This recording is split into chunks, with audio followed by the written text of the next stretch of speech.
وبركاته লাইভ চলেছে না ভিডিও বানা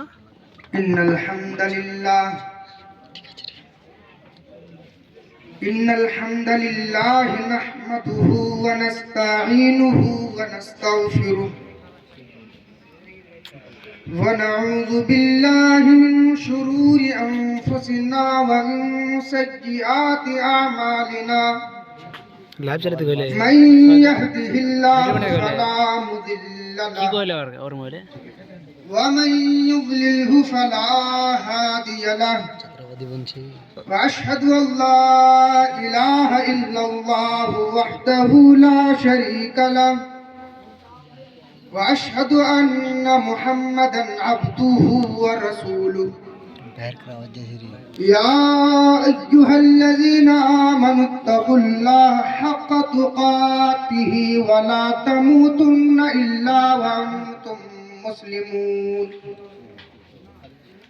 يا أيها الناس اتقوا ربكم الذي خلقكم من نفس واحدة وخلق منها زوجها وبث منهما رجالا كثيرا ونساء واتقوا الله الذي تساءلون به والأرحام إن الله كان عليكم رقيبا يا أيها الذين آمنوا اتقوا الله وقولوا قولا سديدا يصلح لكم أعمالكم ويغفر لكم ذنوبكم ومن يطع الله ورسوله فقد فاز فوزا عظيما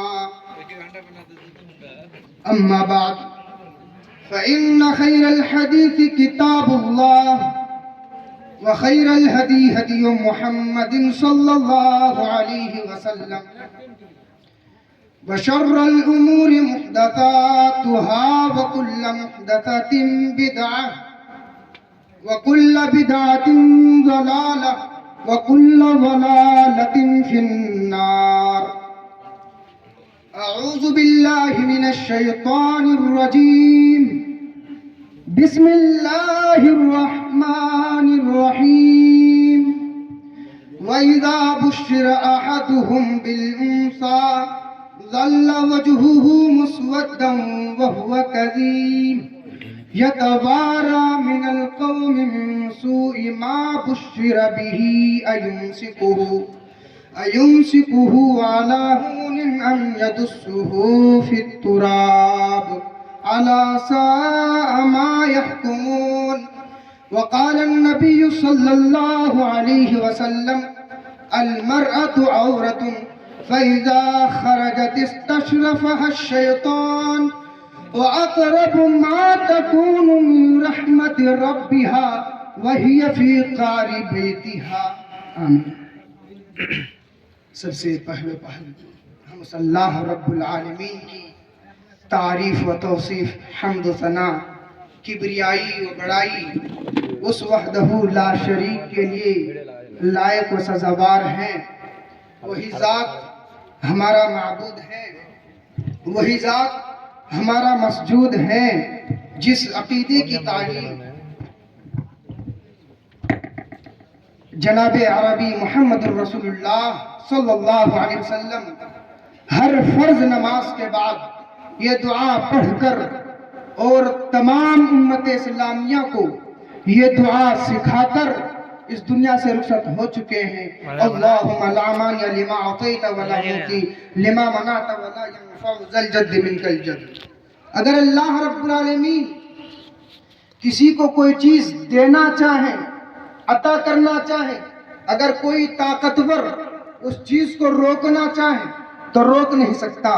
اگر اللہ رب العالمین کسی سے کوئی چیز چھیننا چاہے, لینا چاہے, اخذ کرنا چاہے اور پوری دنیا کے لوگ مل جائے اس چیز کو روکنے کے لیے تو روک نہیں سکتا. ساتھ ہی ساتھ میں اس رب کریم سے دعا کرتا ہوں کہ اللہ تعالیٰ آسمان میں جتنے ستارے ہیں تو ان ستاروں کی تعداد سے زیادہ پھولوں پر نچھاور فرما. اللہم صلی علیہ اللہم بارک علیہ. سب سے پہلے اس کے بعد میں جناب مولانا فضیلت الشیخ ابرار حسین خیری صاحب کا میں شکر گزار ہوں کہ شیخ محترم نے اسی طریقے سے گاؤں کے جن لوگوں نے مجھے دعوت دی، مجھے لانے کی کوشش کی، اور آپ لوگوں نے مجھے دعوت دی، اور میں نے آپ لوگوں کی دعوت کو میں نے قبول کیا، اور آج آپ کے بیچ میں روبرو ہوا، اور میں آج کوشش کروں گا کہ میں اسلام کے اندر عورتوں کا مقام کیا ہے اور پردہ، اس پر میں بیان کروں گا۔ چلیے آپ کو میں آگے لے کر جانا چاہتا ہوں۔ برادران اسلام، ایک عرصہ مغربی ذرائع ابلاغ اور مغرب زدہ افراد تنظیموں کی طرف سے مسلسل یہ پروپیگنڈا کیا جا رہا ہے کہ اسلام نے عورت کو کچھ نہیں دیا، مگر یہ جھوٹ ہے، کیونکہ اسلام نے عورت کو وہ مقام دیا ہے، جو مرتبہ دیا ہے، وہ کسی دوسرے مذہب سے نہیں ملا ہے۔ آئیے اس جھوٹے دعوے کا جائزہ لیتے ہیں۔ اللہ رب العالمین قرآن کے اندر فرماتا ہے وَإِذَا بُشِّرَ أَحَدُهُم بِالْأُنثَىٰ ظَلَّ وَجْهُهُ مُسْوَدًّا وَهُوَ كَظِيمٌ يَتَوَارَىٰ مِنَ الْقَوْمِ مِن سُوءِ مَا بُشِّرَ بِهِ أَيُمْسِكُهُ عَلَىٰ هُونٍ أَمْ يَدُسُّهُ فِي التُّرَابِ أَلَا سَاءَ مَا يَحْكُمُونَ۔ اور ان میں سے جب کسی کو یہ خوشخبری دی جاتی، یہ اطلاع دی جاتی، یہ خبر دی جاتی کہ تمہارے گھر میں لڑکی کی ولادت ہوئی ہے، تمہارے گھر میں لڑکی کا جنم ہوا ہے، تمہارے گھر میں لڑکی آ گئی ہے، تمہارے گھر میں بیٹی آ گئی ہے، جب یہ خوشخبری دی جاتی، جب اطلاع دی جاتی، تو ان کا چہرہ سیاہ ہو جاتا، ان کا چہرہ کالا ہو جاتا، اور وہ مارے شرم سے چھپتا پھرتا، اور دل ہی دل میں یہ سوچتا رہتا، دل ہی دل میں یہ خیال کرتا، میرے پیارے ساتھیوں، کہ اس ذلت اور رسوائی کو ہم برداشت کر لے یا اسے مٹی میں دبا دے۔ الا ساء ما يحكمون۔ کتنے بڑے لوگ تھے، کتنے بڑے جابر لوگ تھے، کتنے بڑے ظالم لوگ تھے میرے پیارے ساتھیوں۔ زمانے جاہلیت کے اندر جب کسی کے گھر میں بیٹی پیدا ہو جاتی تھی، جب کسی کے گھر میں لڑکی کا جنم ہو جایا کرتا تھا میرے پیارے بھائیوں، تو لوگ جو ہے اپنے چہرے کو چھپا لیا کرتا تھا میرے پیارے بھائیوں۔ کہیں بازار بھی نہیں جایا کرتا تھا کہ کہیں یہ لوگ کہنا دے کہ دیکھو فلاں کے گھر میں لڑکی کا جنم ہوا ہے، فلاں کے گھر میں لڑکی کی ولادت ہوئی ہے، فلاں کے گھر میں لڑکی آ گئی ہے۔ لیکن فلاں شخص ہے، فلاں انسان ہے جو اپنی لڑکی کی پرورش کر رہا ہے، فلاں انسان ہے جو اپنی بیٹی سے اچھا سلوک کر رہا ہے، اور یہ معاشرے کے قانون کو توڑ رہا ہے، جو سماج کے قانون ہے، جو سوسائٹی کے اندر جو قانون ہے کہ لڑکی پیدا ہونے کے بعد جو ہے اس کو دفن کر دیا جائے، اس کو زندہ درگور کر دیا جائے، اور جو ہے زمانے جاہلیت کے اندر جو ہے یہی رواج تھا میرے پیارے ساتھیوں۔ جب بھی لڑکی پیدا ہوتی تھی تو اس کو زندہ درگور کر دیا جاتا تھا۔ امام بغوی رحمت اللہ علیہ کہتے ہیں کہ عرب کے اندر یہ رواج عام تھا، جب کسی کے گھر میں لڑکی پیدا ہوتی اور اسے زندہ باقی رکھنا اگر چاہتا تھا تو اس کو جو ہے اونی جبہ پہنا کر اونٹوں بکریوں کو چرانے کے لیے دور دراز بھیج دیا جاتا، اور جب اس کو مارنا ہوتا اور جب اس کو دفنانا ہوتا، جب 6 برس کی ہو جایا کرتی تھی، جب لڑکی کی عمر 6 سال کی ہو جایا کرتی تھی میرے پیارے ساتھیوں، تو سب سے پہلے ظالم باپ جابر باپ کیا کرتا تھا، سب سے پہلے گڈھا کھود کے آ جاتا تھا، قبر کھود کے آ جایا کرتا تھا، آنے کے بعد گھر میں آتا تھا اور اپنی بیوی سے کہتا تھا کہ اے میری بیوی، میری بیٹی کو اچھی طریقے سے نہلا دینا، اس کو اچھا لباس پہنا دینا، اچھا کپڑا پہنا دینا، میں اس کو ننہال لے جاؤں گا، میں اسے دادا دادی سے ملوا لاؤں گا۔ لیکن بے قصور بیٹی کو کیا معلوم کہ اس کے ظالم باپ، اس کے جابر باپ جو ہے اس کو قتل کرنے کے لیے لے جائیں گے. میرے پیارے ساتھیوں اس کے بعد جو ہے باپ اپنی بیٹی کو لے جا رہے ہیں. جب جنگل میں پہنچتے ہیں پہنچنے کے بعد جو ہے اپنی بیٹی سے کہتا ہے, یہ ظالم باپ کہتا ہے, اے میری بیٹی اس قبر کے اندر دیکھو, اس گڈھے کے اندر دیکھو, تمہاری ماں نظر آئے گی. اور معصوم لڑکی جب قبر کے اندر دیکھتی, جب گڈھے کے اندر دیکھتی, میرے پیارے ساتھیوں پیچھے سے ظالم باپ پیچھے سے دھکا دے دیتا اور بیٹی اس قبر کے اندر گر جاتی. میرے پیارے ساتھیوں یہ زمانے جاہلیت کی حالات تھی. میرے پیارے بھائیوں اللہ کے نبی صلی اللہ علیہ وسلم فرماتے ہیں ان اللہ حرم علیکم حقوق الامہات ووعد البنات. اللہ رب العالمین نے تمہارے اوپر ماں کی نافرمانی کرنا اور بیٹیوں کو زندہ درگور کرنا حرام قرار دیا ہے, حرام قرار دیا ہے. اور کل قیامت کے دن جو ہے اللہ رب العالمین ان کے بارے میں سوال کرے گا, ان کے بارے میں پوچھے گا. وَإِذَا الْمَوْءُودَةُ سُئِلَتْ بِأَيِّ ذَنبٍ قُتِلَتْ. کل قیامت کے دن ایسی لڑکیوں سے سوال کیا جائے گا, ایسی لڑکیوں سے بات پوچھ کی جائے گی, بتاؤ تمہیں کس پاداش کی وجہ سے, کس جرم کی وجہ سے تمہیں قتل کر دیا گیا تھا, کس جرم کی وجہ سے تمہارا باپ جو ہے جابر باپ, ظالم باپ تمہیں گڈھے کے اندر اس کو دفن کر دیا کرتا تھا, اس کی وجہ کیا ہے. کل قیامت کا روز اللہ رب العالمین سوال کرے گا, اللہ رب العالمین پوچھے گا او لوگوں ہم تو اتنے بڑے ظالم ہیں, ہم تو اتنے بڑے جابر ہیں. میرے پیارے ساتھیوں آج ہماری لڑکی نے, آج ہماری بیٹی نے اس دنیا کی حسین و رنگین چیزوں کو دیکھی ہی نہیں, ہم نے پیٹ کے اندر اس کو مار دیتے ہیں.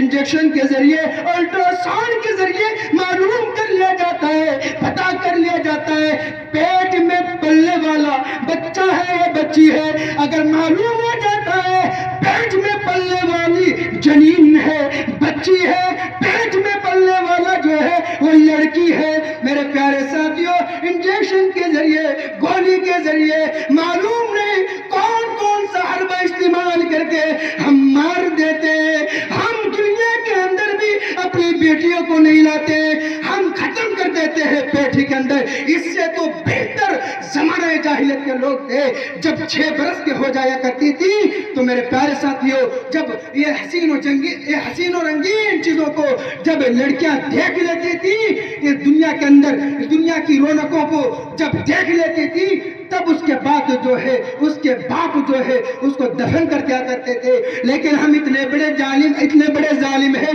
اتنے بڑے جابر ہیں, اتنے بڑے قاتل ہیں. میرے پیارے بھائیوں ہماری بیٹی نے دنیا کے اندر جنم نہیں لیا ہے, دنیا کے اندر آئی ہی نہیں ہے. میرے پیارے بھائیوں ہم مار دیتے ہیں, ہم ختم کر دیتے ہیں انجیکشن کے ذریعے. میرے پیارے بھائیوں آج ہم بیٹیوں کو پالنا نہیں چاہتے, ہم بیٹیوں کو اپنے اوپر وار سمجھتے ہیں, اپنے اوپر بوجھ محسوس کرتے ہیں. لیکن اللہ کے نبی صلی اللہ علیہ وسلم فرماتے ہیں من ابتلی من هذه البنات بشيء فاحسن اليهن كن له سترا من النار.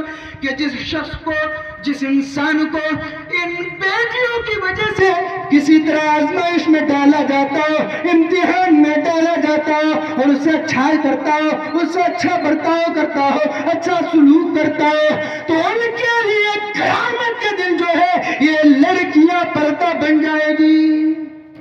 غور کرے اس حدیث میں جو ہے اچھائی سے مراد ہر قسم کی اچھائی ہے. جب آپ کی بیٹی جوان ہو جائے, جب آپ کی بیٹی بالغ ہو جائے, بلوغت کی عمر میں پہنچ جائے تو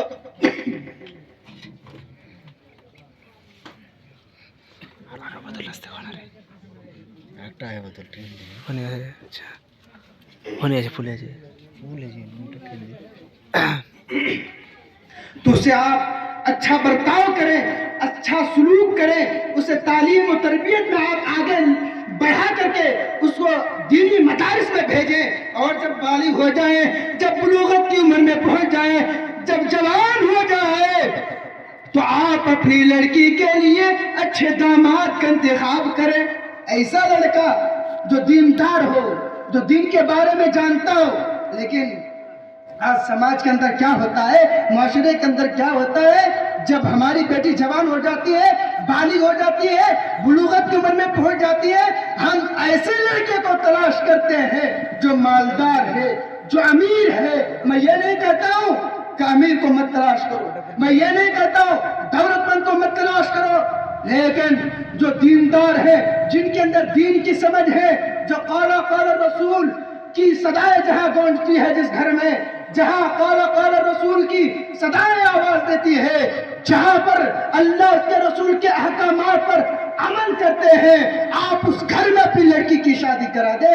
میرے پیارے ساتھیوں, اگر آپ ایک دیندار لڑکے کو تلاش کریں گے, ایک نمازی کو, ایک اللہ سے ڈرنے والوں کو, ایک متقی کو اگر آپ ترجیح دیں گے, اگر آپ اپنے گھر میں داماد بنائیں گے, اپنی لڑکی کی شادی کرائیں گے, ایسے لڑکے کے ساتھ اللہ کے نبی فرماتے ہیں من عال جاریتین حتی تبلغا جاء یوم القیامت انا وہوا وضم اصابعہ, کہ جو انسان, جو شخص, جس انسان کے پاس 2 لڑکیاں ہیں, 2 بیٹیاں ہیں, اور اس کی اچھی پرورش کرے, اچھے طریقے سے اسے دیکھ بھال کرے, حتی تبلغا, جب وہ بالغ ہو جائے, جب وہ جوان ہو جائے, جب وہ بلوغت کی عمر میں پہنچ جائے, اور ان کی شادی کرا دے.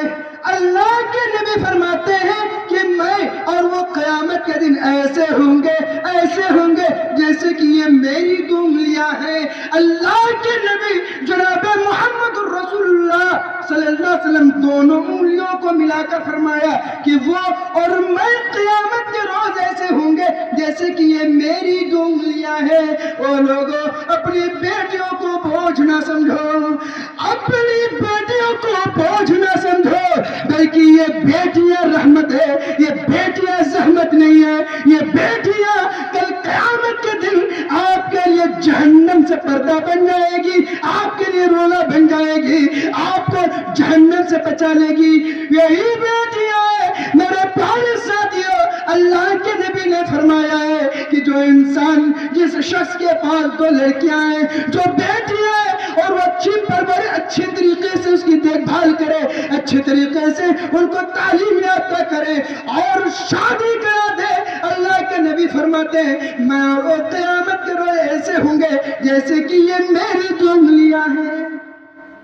اور جب ہم سماج اور معاشرے پر جب ہم طائرانہ نظر دوڑاتے ہیں, دیکھتے ہیں کہ بہت سارے لوگوں کے گھر میں جو ہے جب بیٹیاں پیدا ہو جاتی ہے تو رونق ختم, چہرے کی مسکراہٹ ختم ہو جاتی ہے.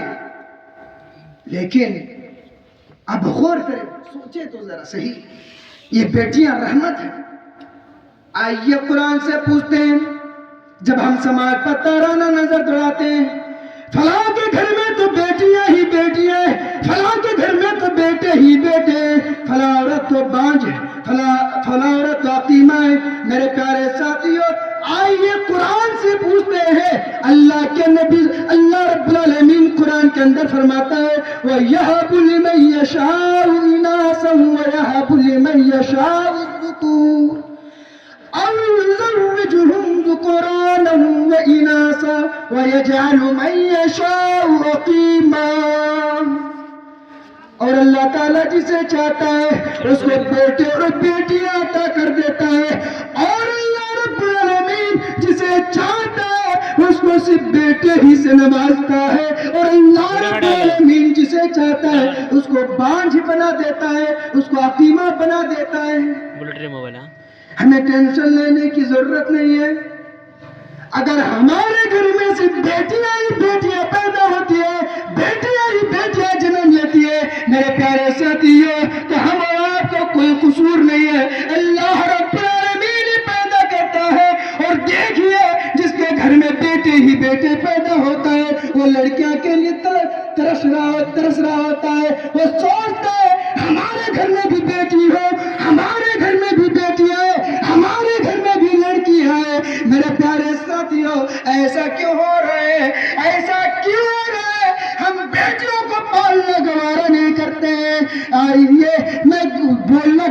میں بول دیتا ہوں، سماج کے اندر کیا ہوتا ہے، جہیز لینے والوں کی تعداد زیادہ ہو گئی ہے اور لڑکیوں والوں پر بھیڑ بن گئے ہیں، بکریاں بن گئے ہیں۔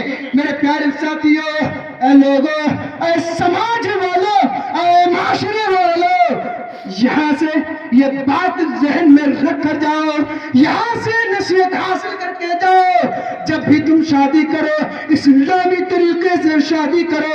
کیا صحابہ کرام نے شادی کی تو جہیز کا مطالبہ کیا؟ میرے پیارے ساتھیوں، ایسا ہرگز نہیں، ایسا ہو ہی نہیں سکتا ہے۔ جب ہم اور آپ شادی کرتے ہیں، جہیز کا ڈیمانڈ کرتے ہیں، جہیز کی چاہت کرتے ہیں، جب آپ چکا دیں گے، جب آپ گاڑی دیں گے، تبھی میں آپ کی بیٹی سے شادی کروں گا۔ میرے پیارے ساتھیوں، ایسا ہرگز نہ کرے۔ دیکھیے، سانپ زہریلا ہے لیکن سانپ پر حملہ نہیں کرتا ہے۔ ارے شیر چیر خار ہے، وہ چیر پھاڑ کے کھاتا ہے لیکن اپنے ہی جانوروں کو نہیں کھاتا ہے بلکہ دوسرے جانوروں کو کھاتا ہے۔ تو ہم اور آپ لڑکی والوں پر بوجھ کیوں بن جاتے ہیں؟ اسی لیے میرے پیارے ساتھیوں، آج کوئی بیٹی کو پالنا گوارا نہیں کرتا ہے۔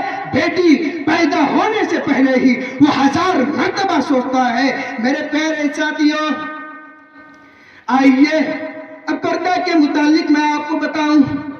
اللہ رب العالمین قرآن کے اندر فرماتا ہے وَقَرْنَ فِي بُيُوتِكُنَّ، عورتوں کو حکم دیا ہے کہ عورتیں اپنے گھر میں ٹھہری رہیں۔ عورت کا اصل ٹھکانہ گھر ہے۔ میرے پیارے بھائیوں، آئیے ایک حدیث اٹھاتے ہیں۔ اللہ کے نبی صلی اللہ علیہ وسلم نے ارشاد فرمایا المرأة عورة فإذا خرجت استشرفها الشيطان وأقرب ما تكون من رحمة ربها وهي في قعر بيتها۔ کیا عورت خاتون ستر ہے، چھپانے کی چیز ہے۔ فَإِذَا خَرَجَتِ اسْتَشْرَفَهَا الشَّيْطَانُ، جب عورت گھر سے نکلتی ہے تو شیطان اس کی تاک میں لگا رہتا ہے۔ اور عورتیں اپنے رب کی رحمت کے سب سے زیادہ قریب اس وقت ہوتی ہے وہی فی قعر بیتہا، جب وہ اپنے گھر میں ہوتی ہے۔ اسے معلوم یہ ہوا، اسے پتہ یہ چلا کہ عورت کا اصل ٹھکانہ اس کا گھر ہے۔ عورت کو جو عزت ملے گی، جو ان کی عزت کی حفاظت ہوگی، وہ اس کا گھر ہے۔ میرے پیارے بھائیوں، اور اللہ رب العالمین نے حکم دیا ہے کہ جب بھی تم کسی کے گھر میں داخل ہو تو اجازت لے کر داخل ہو، بغیر اجازت کے کسی کے گھر میں بھی داخل نہ ہو۔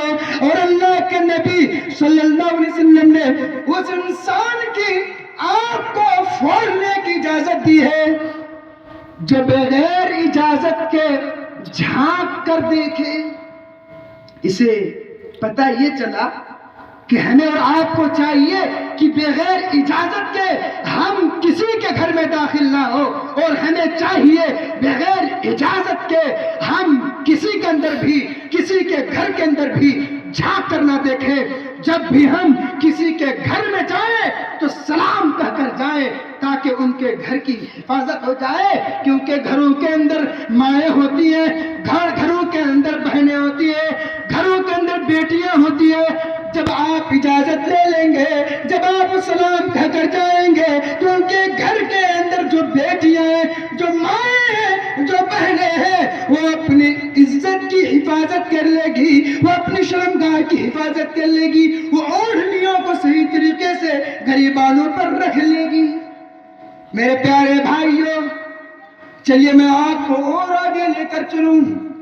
اللہ کے نبی جناب محمد الرسول اللہ صلی اللہ علیہ وسلم نے آنکھوں کا زینہ دیکھنا قرار دیا ہے، اور اللہ کے نبی صلی اللہ علیہ وسلم نے ارشاد فرمایا آنکھوں کا زینہ دیکھنا ہے، کانوں کا زینہ سننا ہے، ہاتھوں کا زینہ پکڑنا ہے، پیروں کا زینہ چلنا ہے۔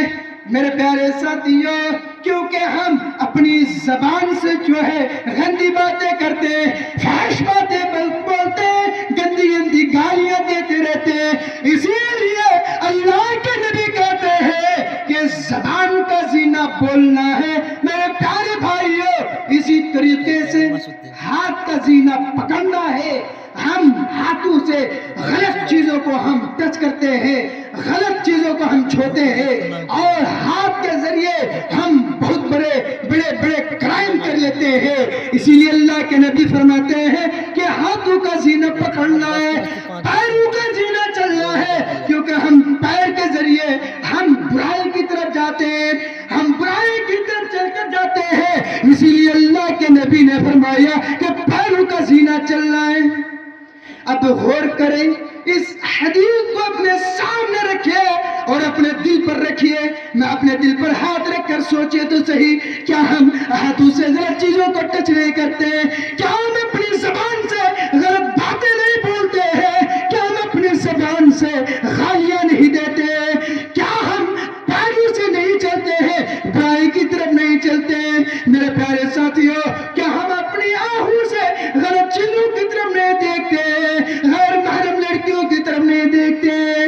میرے پیارے ساتھیوں, جس طریقے سے اللہ رب العالمین نے ایمان والی عورتوں سے کہا, اسی طریقے سے اللہ رب العالمین نے مومن مردوں سے بھی کہا ہے, یا وَقُلْ لِلْمُؤْمِنِينَ يَغْضُضُّوا مِنْ أَبْصَارِهِمْ وَيَحْفَظُوا فُرُوجَهُمْ.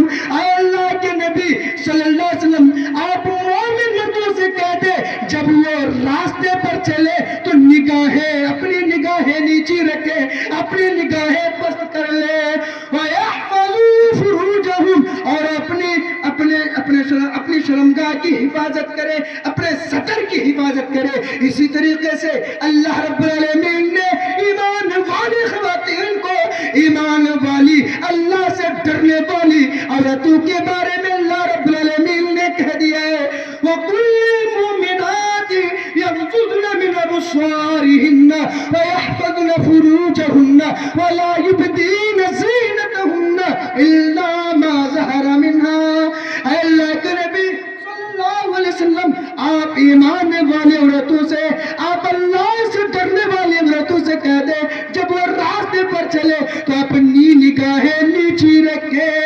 آئی میری ماں اور بہنوں, جب تم سڑک پر چلو, کہ تم راستے پر چلو اور تمہاری نظر کہیں دوسری چیزوں پر گر جائے, غیر محرم مردوں پر گر جائے, اے میرے ماں اور بہنوں, تو تم اپنی نگاہوں کو پست کر لینا, اپنی نگاہوں کو نیچی کر لینا.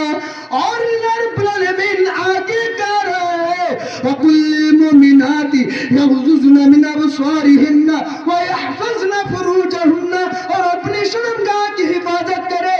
وَلَا يُبْدِينَ زِينَتَهُنَّ إِلَّا مَا ظَهَرَ مِنْهَا, اور اپنے غریبانوں پر اپنی زینت کو ظاہر نہ کرے, الا ما ظہر منہا, مگر جو خود بخود ظاہر ہو جائے. مثال کے طور پر ہماری مائیں اور بہنیں راستے سے گزر رہی ہیں, راستے سے جا رہی ہیں, اور اچانک جو ہے اوڑھنی گر جائے, سر سے گر جائے, تو اس میں کوئی حرج نہیں ہے, اس میں کوئی گناہ نہیں ہے. اسی لیے اللہ نے کہہ دیا ہے الا ما ظہر منہا, جو خود بخود ظاہر ہو جائے. اور ظاہر ہونے والی چیز کون سی ہے؟ ایک مثال سے واضح کرتے ہیں. آپ ایک روم میں بیٹھے ہوئے ہیں, آپ ایک کمرے میں بیٹھے ہوئے ہیں, مہمان آئے ہوئے ہیں, اور اسی کمرے میں مہمان بھی بیٹھے ہوئے ہیں, اور سامان بھی اسی روم میں ہے. اور آپ کی بیوی جاتی ہے, میری ماں اور بہنوں آپ جاتی ہے اور سامان اتار رہی ہوتی ہے, اور الا ما ظہر منہا, جو خود بخود ظاہر ہو جائے, آپ کی ہتھیلی نظر آ جائے, یہاں سے یہاں تک نظر آ جائے, اس میں کوئی گناہ نہیں ہے, اس میں کوئی گناہ نہیں ہوگا. میرے پیارے ساتھیوں, غور کریں پردہ کی اہمیت کیا ہے. میرے پیارے بھائیوں, اور اللہ رب العالمین نے قرآن کے اندر فرما دیا ہے, والقواعد من النساء اللاتي لا يرجون نکاحا فليس عليهن جناح ان يضعن ثيابهن غير متبرجات بزينة ان يضعن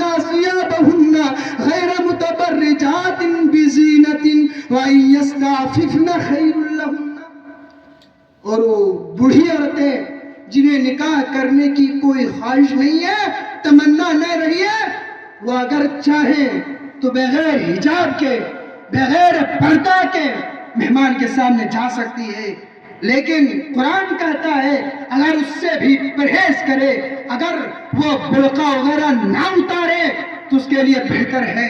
لیکن عورتیں جو ہیں، جو عمر دراز ہو گئی ہیں، جن کی شادی کی کوئی خیال نہیں ہے، شادی کرنے کی کوئی تمنا نہیں ہے، اور میک اپ نہ کرتی ہے، براہ سنگھار کو دکھاتی نہ پھرتی ہے، ایسی عورتوں کے بارے میں اللہ نے حکم دیا ہے وہ اگر چاہے تو جا سکتی ہے، لیکن قرآن کہتا ہے خیر لہن، تو ان کے لیے بہتر ہے کہ وہ حجاب لگا لے، وہ نقاب لگا لے، وہ اپنے اوپر، اپنے سر کے اوپر جو ہے اوڑھنی ڈال لے، خیر لہن، تو اس کے لیے بہتر ہے۔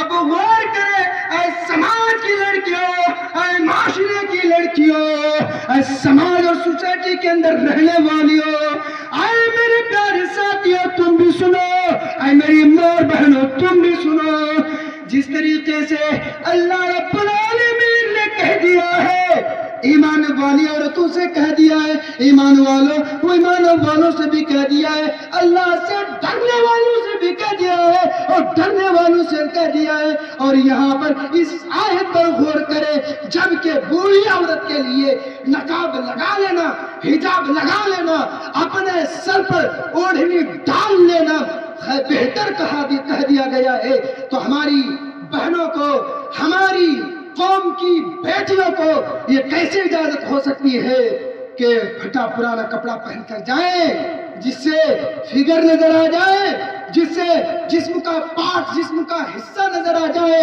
میرے پیارے ساتھیوں، اس طریقے سے کوئی اجازت موجود نہیں ہے۔ میری ماں اور بہنوں، جب تم اب سڑک سے نکلو، جب تم ضرورت کے پیش نظر، جب تم اپنے گھر سے نکلو تو حجاب کے ساتھ نکلو، مکمل طریقے سے پردے کے ساتھ نکلو۔ اور اللہ رب العالمین آگے کہہ رہے وَلَا تَبَرَّجْنَ تَبَرُّجَ الْجَاهِلِيَّةِ الْأُولَىٰ، اور قدیم زمانہ جاہلیت کی طرح اپنا بڑا سنگھار کو ظاہر نہ کرو، دکھاتی نہ پھرو۔ جس طریقے سے زمانہ جاہلیت کی عورتیں نکلا کرتی تھی، اس طریقے سے میری ماں اور بہنوں ہرگز نہ نکلا کرو۔ اس آیت کریمہ میں تبرج سے منع کیا گیا ہے۔ آئیے اس کو بھی واضح کرتے ہیں، تبرج سے مراد کیا ہے؟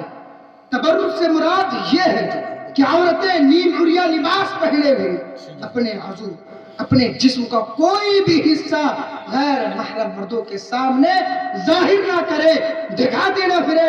عورتیں غیر محرم مردوں سے سلام نہ کرے، مصافحہ نہ کرے۔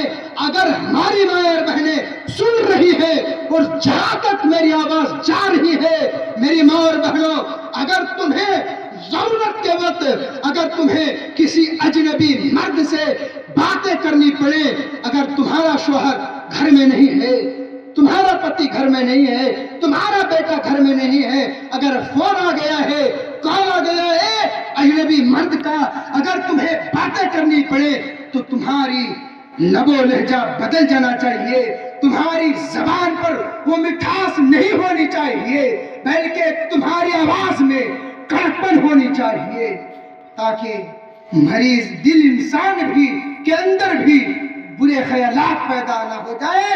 میرے پیارے ساتھیوں، اللہ کے نبی صلی اللہ علیہ وسلم نے اس عورت کی نماز کو بہتر قرار دیا، سب سے افضل قرار دیا۔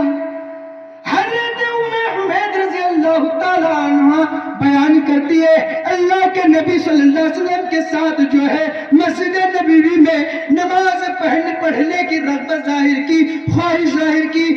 اللہ کے نبی صلی اللہ علیہ وسلم نے فرمایا اے ام حمید، مجھے معلوم ہے، میں جانتا ہوں، مجھے پتا ہے کہ تم میرے ساتھ نماز پڑھنا پسند کرتی ہو، لیکن اے ام حمید، تمہارے لیے بہتر ہے کہ تم اپنے گھروں میں نماز ادا کرو۔ اس کے بعد جو ہے حضرت ام حمید رضی اللہ عنہ جو ہے اس کے بعد جو ہے اپنے گھروں کے کمرے میں، اپنے کمرے میں تاریک کونے میں اپنی جائے نماز بنا لی، اور پوری زندگی، ساری زندگی اسی کونے میں نماز پڑھتی رہی۔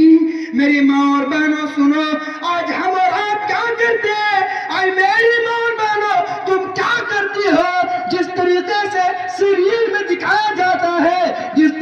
جیسے سیریل میں دکھایا جاتا ہے کہ اوڑھنی کو اسی طریقے سے پہنو، اس طریقے سے نقاب لگاؤ، اس طریقے سے حجاب لگاؤ، آج ہماری مائیں اور بہنیں اسی طریقے سے حجاب لگا رہی ہے، اسی طریقے کا لباس پہن رہی ہے، اسی طریقے سے جو ہے اپنے غریبانوں پر اوڑھنیاں ڈال رہی ہے، جو سراسر غلط ہے۔ میری ماں اور بہنوں، اس کو آئیڈیل نہ بناؤ، اس کو نمونہ نہ بناؤ۔ اگر بنانا حضرت فاطمہ رضی اللہ تعالیٰ عنہ کو اپنا آئیڈیل بناؤ، اپنا نمونہ بناؤ۔ حضرت فاطمہ رضی اللہ عنہ انتقال کا وقت قریب ہے اور اپنے شوہر سے کہتی ہے، اپنے پتی سے کہتی ہے، اے میرے شوہر، اے میرے پتی، اے میرے ہسبینڈ، مجھے لگتا ہے کہ میں مر جاؤں گی، میں انتقال ہو جاؤں گی، میری وفات ہو جائے گی، مجھے ایسا لگ رہا ہے۔ اے میرے شوہر، جب میں مر جاؤں، جب میں انتقال ہو جاؤں، اے میرے شوہر، تو مجھے دن کے اجالے میں نہ دفنانا، بلکہ رات کی تاریکی میں دفنانا، عشاء کے بعد دفنانا۔ اے میرے شوہر، یہ میری ایک وصیت ہے۔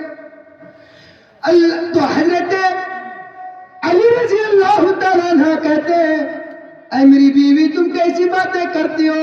اگر تمہاری وفات جو ہے، اگر تمہاری موت جو ہے دن کے اجالے میں ہو جائے، تو کیا میں تم کو پھر رات میں دفناؤں؟ حضرت فاطمہ کہتی ہے، جی ہاں اے میرے شوہر، مجھے یہ بھی گوارا نہیں ہے کہ کسی غیر محرم مردوں کی بھی میرے مردے جسم پر نظر پڑے۔ یہ ہے پردہ۔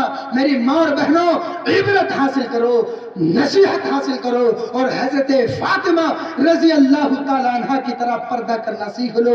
جس طریقے سے صحابہ کرام کی بیویاں، رسول اکرم صلی اللہ علیہ وسلم کی صاحبزادیاں جس طریقے سے پردہ کرتی تھی، میری ماں اور بہنوں، اسی طریقے سے تم بھی پردہ کرو۔ اللہ رب العالمین قرآن کے اندر فرماتا ہے، وَإِذَا سَأَلْتُمُوهُنَّ مَتَاعًا فَاسْأَلُوهُنَّ مِنْ وَرَاءِ حِجَابٍ ذَلِكُمْ أَطْهَرُ لِقُلُوبِكُمْ وَقُلُوبِهِنَّ۔ اور جب تم ان سے کوئی چیز مانگو، جب تم ان سے کوئی چیز طلب کرو، مِنْ وَرَاءِ حِجَابٍ، تو پردے کی آڑ سے طلب کرو، پردے کی پیچھے سے مانگو، پردے کی پیچھے سے طلب کرو۔ ذَلِكُمْ أَطْهَرُ لِقُلُوبِكُمْ وَقُلُوبِهِنَّ، کیونکہ تمہارے اور ان کے دلوں کے لیے یہ مکمل پاکیزگی ہے، یہ کامل پاکیزگی ہے۔ یہ آیت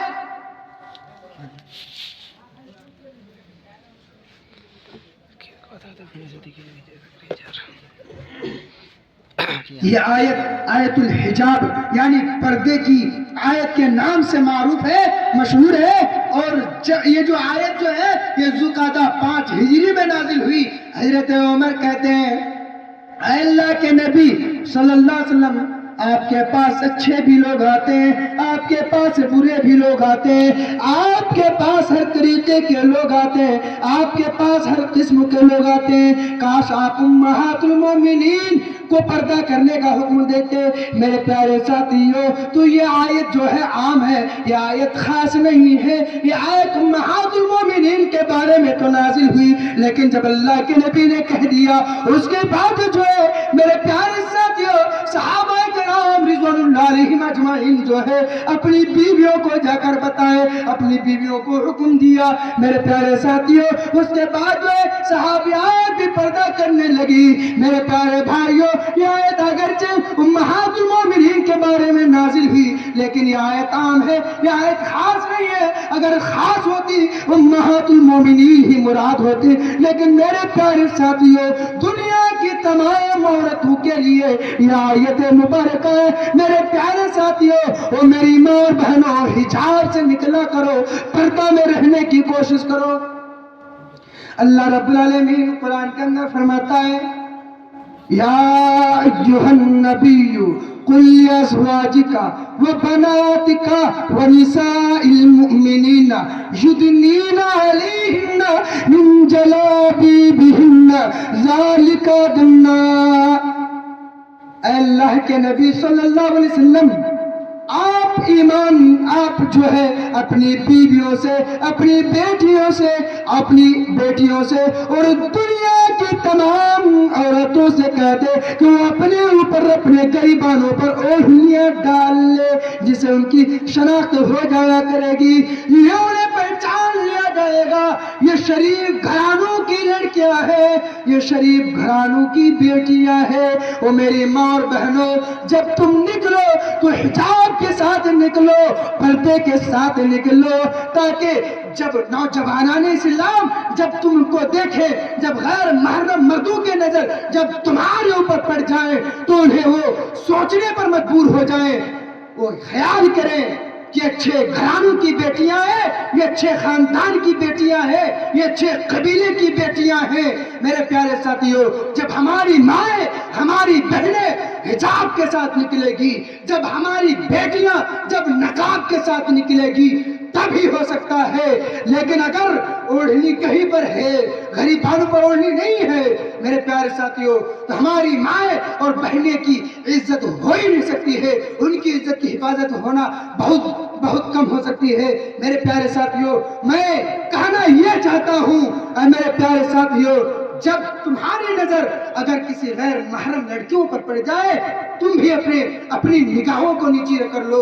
اے میری ماں اور بہنوں، جب تمہاری نظر بھی کسی غیر محرم مردوں کی نظر پڑ جائے تو تم بھی اپنی نظروں کو جھکا لینا، اپنی نظروں کو جھکا کر چلنا۔ میرے پیارے ساتھیوں، میں یہ بھی پیغام دینا چاہتا ہوں، اے میرے نوجوان ساتھیوں، تو بھی عورتوں کی عزت کرنا سیکھ لو، عورتوں کی حفاظت کرنا سیکھ لو۔ جس طریقے سے آپ دوسروں کی بہن کی عزت کریں گے، دوسروں کی ماں کی عزت کریں گے، دوسروں کی بیٹی کی عزت کریں گے، کل ہو کہ ہماری بیٹی ہوگی، کل ہو کہ ہماری ماں کی بھی عزت ہوگی، کل ہو کہ ہماری بہنیں کی بھی عزت ہوگی۔ لیکن اگر ہم کسی کی بہن کے ساتھ کھلواڑ کریں گے، اگر ہم کسی کی بہن کے ساتھ، کسی کی بیٹی کے ساتھ، کسی کی ماں کے ساتھ اگر ہم غلط تعلق قائم کریں گے تو ہمارے ساتھ بھی وہی کام ہوگا۔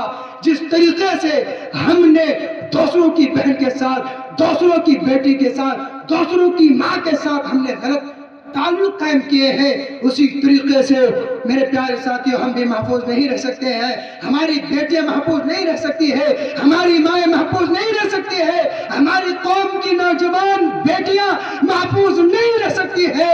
میرے پیارے ساتھیوں، میں یہ کہہ دینا چاہتا ہوں، گارجین حضرات سے بھی کہہ دینا چاہتا ہوں، نوجوان بھائی سے بھی میں کہہ دینا چاہتا ہوں کہ آپ اپنی بیٹیوں کو، آپ اپنی بہنوں کو، آپ اپنی ماؤں کو جب بھی آپ کہیں لے جائیں ضرورت کے پیش نظر تو آپ جو ہے اس کو پردہ کرنے کا حکم دیں، تاکہ اچھے طریقے سے جو ہے وہ لباس لگا لے، وہ حجاب لگا لے۔ جب مکمل طریقے سے باپردہ ہو جائے، سراپا سر سے لے کر پاؤں تک اگر ڈھک جائیں جب میرے پیارے ساتھیوں، تب آپ اس کو لے جائیں۔ اب آخیراً میں اللہ رب العالمین سے دعا کرتا ہوں کہ اللہ رب العالمین تو ہم سبھی کی حفاظت فرما۔ اے اللہ جو پردہ میں بیٹھی ہوئی ہے، جو گاؤں میں سو رہی ہے، اپنے گھروں میں سو رہی ہے، اے اللہ تو ہم تمام مسلمانوں کو اور ہماری ماں اور بہنوں کی حفاظت فرما، پردہ کرنے کا حکم دے۔ آمین وآخر دعوانا ان الحمدللہ رب العالمین۔ السلام علیکم ورحمۃ اللہ وبرکاتہ۔